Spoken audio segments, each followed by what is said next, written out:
Hej, Henrik Mathiasen fra Optimisten.dk. Her er et godt råd, jeg vil bede dig om at tænke lidt over. Når du får foræret ting, skal du ikke nødvendigvis tage imod dem. Lad os nu eksempelvis sige, at du får foræret en øl af en kammerat, og du siger, nej tak, du er bil.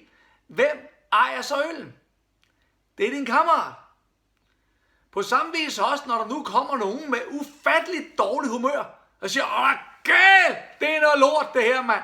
Hey, det er mandag, bare det snart er overstået. Vores kollegaer er jo heller ikke for smarte, vores produkter de er irriterende, og vores kunder, dem skal du ikke få mig til at starte på.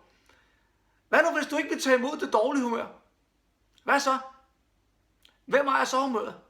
Det gør din kollega, ven eller veninde, eller hvem det nu måtte være. Fordi de er i dårlig humør, behøver du ikke at være det. Du bestemmer 100% selv dit humør. Jeg siger ikke, du ikke må være sur. Jeg siger bare, at du skal gøre det bevidst. Og du skal slet ikke lade andre mennesker bestemme, om du vil være sur eller ej. Så husk nu, tag nu kun imod det, du gerne vil have. Ha' en dejlig dag. Hej.